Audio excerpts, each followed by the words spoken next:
There I am, a girl without a mother. No one to talk about boys with, no one to nag me when I'm screwing up, no one to hold and comfort me when I need it, and no one to encourage me when I'm down. It wasn't always that way, though. When my story began, I was the daughter of a bright, intelligent, capable, and absolutely beautiful woman. She was an advertising agent who worked with the biggest radio stations and TV stations in East Texas. She was class and teen mom for both me and my brother every single year. She was adored by everyone that knew her, most of all by our baby girl. Then came the car crash. The firefighters driving behind her said she fell asleep at the wheel.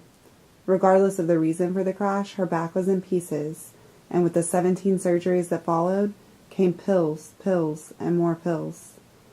Eventually, they put a permanent pump in her pelvic area that pumped large amounts of Dilaudid, a pain medication usually reserved for hospice patients because of its strength and highly addictive qualities, straight to her back. It was supposed to allow her to live a life without mind-altering medications. Whether it was because it didn't work or she just liked the high, the pills didn't stop. Slowly, the intelligent, beautiful, strong woman I knew started to deteriorate.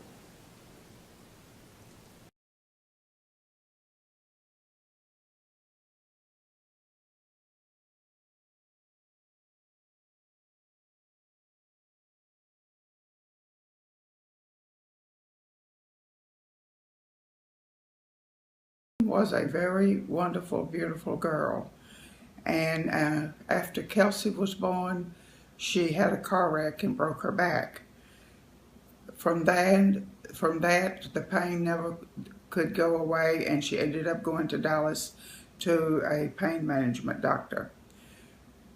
He put a Dilaudid pump in and gave her pain medicine and other medications along the way for various things.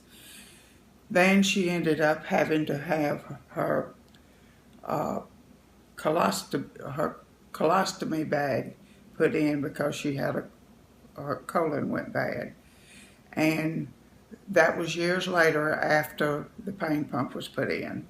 And from that she went on and got sicker and sicker and ended up going back to the hospital very, very sick. And they had to she started having seizures and so forth. And then after that, they worked on her. They were going to have to put a trig in because she was having extreme trouble breathing.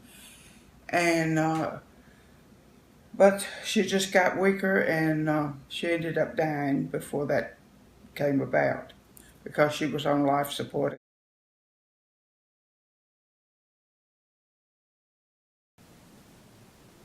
This is home.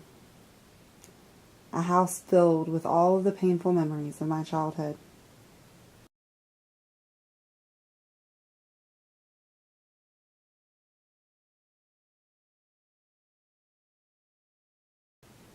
Here's Peppy, the dog I bought Mom when I was 15 so she wouldn't be lonely anymore.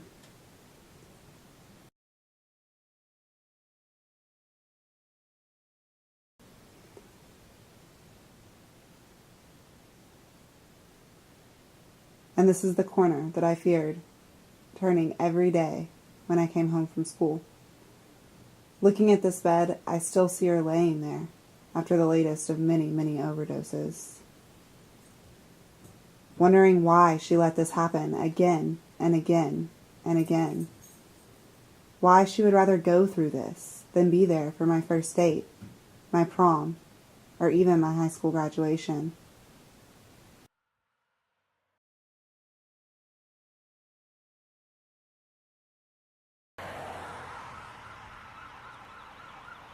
I just found it extremely difficult that it was a legal drug that did this. But was it legal? Here's a list from Mathewson's Drug of the prescriptions they delivered to my house for 4 years. It shows multiple visits a week, multiple refills of the same prescriptions, and anywhere from 15 to 30 prescriptions a month. The scary thing is, this is only one of 4 pharmacies we know she was using. How can this be legal? The major corporations refused to comment, so I talked to the one pharmacist that would.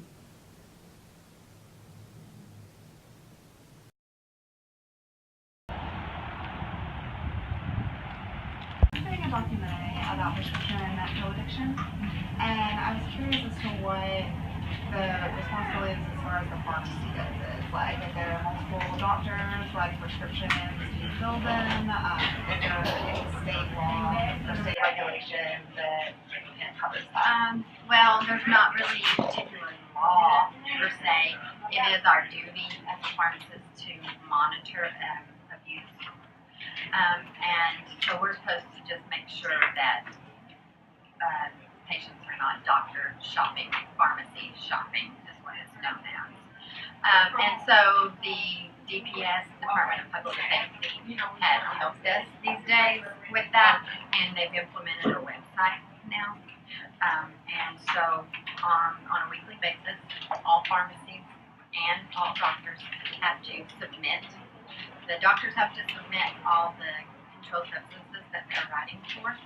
They have to submit a report, and the pharmacies have to submit a report of all controlled substances that they dispense. And the Department of Public Safety, your troopers, basically, they compile all that and they match it all up. So now, you've probably heard the term Big Brother's watching. Now it's all compiled at a state level. That's what Texas is doing at the state level. And so they're watching, and everything is compiled by your doctor's license number, your social security number, and your birthday, and it's all matched up. So they know what Matthews and Drug is filling for you, but they also know if you're going to CVS and get something, if you're going to Walgreens and get something, it's all on a website. And so if you go to a new doctor, he has access to that. And he can look you up, and he can see if you're seeing other pharmacists, if you're seeing other doctors for that same medication, if you're filling at other pharmacies for that same medication. He takes the time, he can check that out. If we needed, usually how we catch it is if we run your prescription on an insurance card, and the insurance has already paid for that particular medication at another pharmacy, it'll catch. And it'll say, no, we've already paid for this, it's too soon to fill it. That's usually how we catch it. If you pay cash for it, sometimes it's going to go under the radar and we're not going to catch it.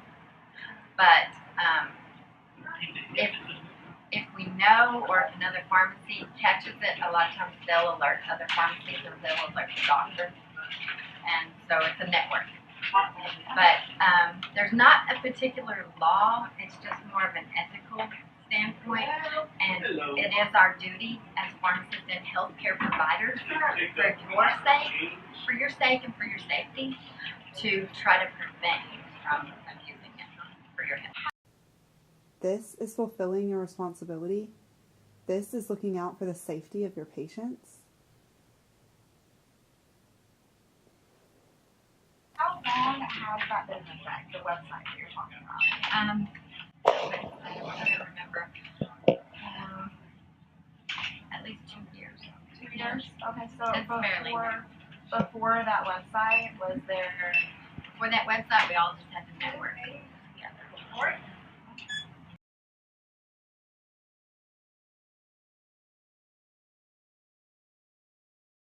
After OxyContin was introduced in 2000, deaths related to oxycodone, the drug that's in OxyContin, rose fivefold. There were between 300 and 400 deaths each year from prescription opioids. In comparison, this year so far, there have been about 100 deaths in Ontario from H1N1. There'll probably be about 100, 150 from HIV/AIDS in Ontario in a year. In comparison, it's a big problem. Never ever been on any medications of extreme like that until this all happened. And so the doctor that was with her when she was in the hospital in Longview said that the Dilaudid pump was turned up so high that the Dilaudid had hardened her colon. That was the reason she had to have it taken out, and that she ended up basically dying from the medications, overly medicated, and the dilating pump was turned up so extremely high. And so she ended up dying from that.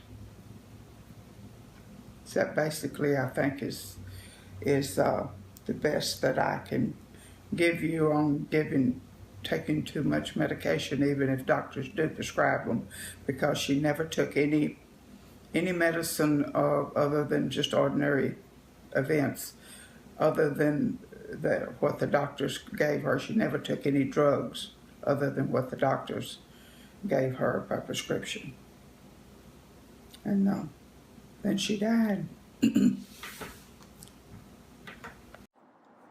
wasn't until I was an adult that I really understood the war that my mom had been fighting. It wasn't until I had my own car crash, where I broke 9 bones in my foot, lacerated my liver, broke my tib fib and my arm. It's been 4.5 years now. I still struggle with pain every single day. The doctors have pushed and pushed and pushed for me to take these same medicines that killed my mother. When I turn them down, they argue with me and tell me that I need them. I know better because I watched her struggle. I watched these prescription drugs kill my mother, rip her away from me.